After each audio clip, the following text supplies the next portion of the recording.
கர்த்தருக்கு மகிமை உண்டாவதாக. இந்த காலவெளியிலே ஒரு சிறிய தியானத்தை பார்ப்போம். ஜெபம் என்பது நம்முடைய வாழ்க்கையிலே நம்முடைய வாழ்க்கையை புதுப்பித்துக் கொண்டே இருக்கும் ஒரு காரியம்தான் ஜெபம். நம்முடைய வாழ்க்கையிலே கிறிஸ்துவர்களாகி இருக்கிற நாம், இயேசு கிறிஸ்துவின் அன்பை பெற்றவர்களாகிய நாம் எப்பொழுதும் ஜெபம் செய்கிறவர்களாய், எப்பொழுதும் அவரோடு தொடர்புடையவர்களாய், அவருடைய உறவை புதுப்பித்துக் கொள்வதுதான் ஜெபம். ஏசாயா தீர்க்கதரிசி புஸ்தகத்திலே 40வது அதிகாரம் 31வது வசனம் சொல்லுகிறது, கர்த்தருக்கு காத்திருக்கிறவர்கள் யார்? அவர்கள் எப்பொழுதும் தேவனோடு உறவாடி கொண்டே இருப்பார்கள். தேவனோடு ஜெபம் என்பது உறவாடுவது, அவரோடு உறவாடி கொண்டிருப்பது.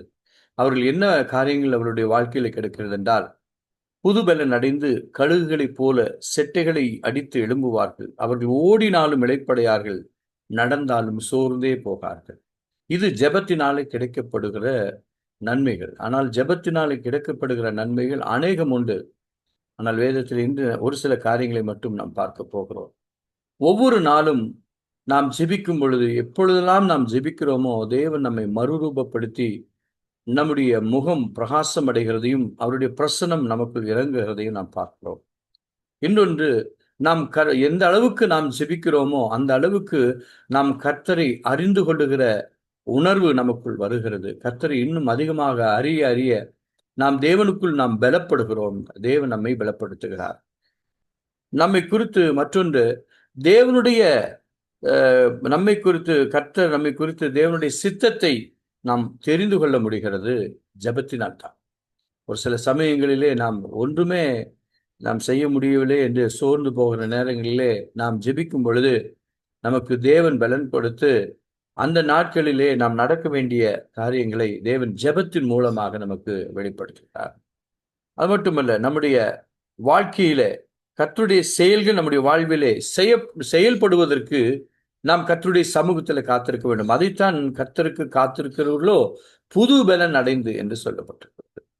பாருங்க, அப்புறம் சோர்விலிருந்து நாம் சோர்ந்து போன நேரங்களிலே, பலனற்று போன நிலையிலே என்ன செய்ய போகிறோம், என்ன பண்ண போகிறோம் என்று சொல்லி சிந்திக்கிற பொழுது, நாம் கர்த்தருடைய சமூகத்துல நாம் ஜெபிக்கும் பொழுது நமக்கு ஆண்டவர் அந்த சோர்விலிருந்து நமக்கு ஒரு விடுதலை தருகிறார், ஒரு பலனை தருகிறார். மத்தேயு 26:40-41 இயேசு கிறிஸ்து அதுதான் சீஷர்களுக்கு சொன்னார், 1 மணி நேரம் ஆவது விழித்திருக்க கூடாதா என்று. ஆனால் அவர் தனக்காக வேண்டுவதற்காக சொல்லவில்லை, அவர்களுக்காக வேண்டும்படிதான் அந்த காரியத்தை சொன்னார். சோதனைக்கு உட்படாதபடிக்கு விழித்திருந்து ஜெபம் பண்ணுங்கள். ஏன் சோதனை வந்தது என்றால், அந்த சேவகர்கள் எல்லாம் இயேசு கிறிஸ்துவை பிடிக்க வந்தார்கள். அப்பொழுது அவர்கள் அந்த விழித்திருந்து ஜெபம் செய்திருப்பார்களானால் அவர்களை கண்டு அவர்கள் பயந்து ஓட வேண்டிய அவசியமே இல்லை. அவர்களும் இயேசு கிறிஸ்துவோடு இருந்திருப்பார்கள்.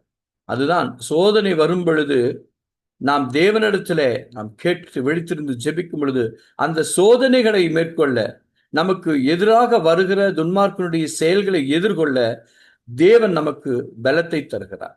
ஆனால் தான் ஜெபம் என்பது கிறிஸ்துவ வாழ்க்கையிலே ஒரு கிறிஸ்துவனுக்கு, கிறிஸ்துவை அறிந்தவர்களுக்கு முக்கியமான ஒன்று ஜெபம். நம்முடைய வாழ்க்கையிலே ஜெபம் மிகவும் அவசியமாக இருக்கிறது. மற்றொன்று, ஜெபம் நம்முடைய விசுவாசத்தை உறுதிப்படுத்தி கொண்டே இருக்கும். சரி, எல்லாவற்றையும் செய்கிற இந்த காரியம் ஜெபத்தினாலே கிடைக்கும் நன்மைகள் என்னவென்று பார்த்தோமானால், ஜெபத்தின் மூலமாக நமக்கு தேவனிடத்திலே இருக்கிற உறவு அதிகமாக காணப்படுகிறது. நாம் அவரோடு உறவாடிக்கொண்டே இருக்கிறோம். மற்றொன்று, பிரச்சனைகளை சமாளிக்க நமக்கு தைரியம். யாக்கோபு 7:8 நீங்கள் வாசித்து பாருங்கள். அவன் ஓடி போவான், நமக்கு எதிராய் வருகிறவன் ஓடி போவான் என்று யாக்கோபிலே சொல்லப்பட்டிருக்கிறது. மற்றொன்று, வார்த்தையை புரிந்து கொள்ள முடிகிறது. அதை சங்கீதக்காரன் தாவீது சொல்லுகிறான் 119:18, உமது வேதத்தில் உள்ள அதிசயங்களை நான் பார்க்கும்படிக்கு என் கண்களை திறந்தருளும். அப்ப அந்த வசனத்தினுடைய அதிசயங்களை நாம் புரிந்து கொள்வதற்கு ஜெபம் ஒரு அவசியமாக இருக்கிறது. நிச்சயமாக நம்முடைய வாழ்க்கையிலே ஜெபம் தான் நம்முடைய வாழ்க்கை, ஜெபம் தான் நம்முடைய அஸ்திபாரமாக இருக்கிறது. மற்றொன்று, நன்றி அறிதல் உள்ளவர்களாய் நாம் இருக்கிறோம். ஜெபம் என்பது தேவனுக்கு நாம் செலுத்துகிற ஒரு நன்றி. ஜெபிக்கும் பொழுது நாம் தேவனோடு உறவாடுகிறோம். தேவன் நமக்கு செய்த நன்மைகளை நினைத்து அவருக்கு நாம் நன்றி செலுத்துகிறோம். ஆகையினாலே நாம் நம்முடைய வாழ்க்கையில எப்பொழுதும் விழித்திருந்து ஜெபிக்கிறவர்களாய், எப்பொழுது எந்த பிரச்சனைகள், எந்த வேதனைகள், எந்த போராட்டங்கள், எந்த ஒரு ஆலோசனைகள் இருந்தாலும் நாம் கர்த்தருடைய சமூகத்துல, ஏசாயாவிலே சொல்லப்பட்டிருக்கிறது போல, கர்த்தருடைய சமூகத்திலே காத்திருந்து புதுபலன் அடைந்து அவரோடு நாம் உறவாடும் பொழுது கர்த்தர் நமக்கு ஒரு சில காரியங்களை வெளிப்படுத்துகிறார் ஜெபத்தின் மூலமாக. அதனால்தான் வேதம் சொல்கிறது, அவர் எப்பொழுதும் தேவனுடைய சமூகத்திலே அவர் ஜெபித்துக் கொண்டே இருந்தார், பிதாவோடு ஜெபித்துக் கொண்டே இருந்தார். ஒவ்வொரு நாளும் அவர் ஒவ்வொரு ஊழியங்களை செய்யும் பொழுதும், ஊழியத்தை செய்து முடித்த பொழுதும் அவர் பிதாவினிடத்திலே போய் அவர் ஜெபித்துக் கொண்டிருந்தார். முழுவதும் அவர் ஜெபித்துக் கொண்டிருந்தார் என்று வேதம் சொல்லுகிறது. என் அன்பு தேவனுடைய பிள்ளையே, இதெல்லாம் நமக்கு வேதத்தில் எதற்காக எழுதப்பட்டிருக்கிறது என்றால், நாம் அதை செயல்படுத்த வேண்டும். நம்முடைய வாழ்க்கையிலே அதை நாம் செயல்படுத்த வேண்டும். அதற்காகத்தான் ஒரு முன் மாதிரியாக இயேசு கிறிஸ்து ஜெபம் என்கிற ஒரு காரியத்தை நமக்கு வைத்திருக்கிறார். அதனால்தான் மத்தேயு எழுதின சுவிசேஷத்திலே எப்படி ஜெபிக்க வேண்டும் என்பதை நமக்கு கற்றுக் கொடுத்திருக்கிறார். ஆகையினாலே நாம் ஜெபிப்போம், ஜெயத்தை பெற்றுக்கொள்வோம், வல்லமையை பெற்றுக்கொள்வோம், நன்மைகளை பெற்றுக்கொள்வோம். அவரிடத்தில் இருக்கிற உறவை இன்னும் நாம் அதிகப்படுத்திக் கொள்வோம். தேவன் நம் ஒவ்வொருவரையும் ஆசீர்வதிப்பார். கர்த்தருக்கே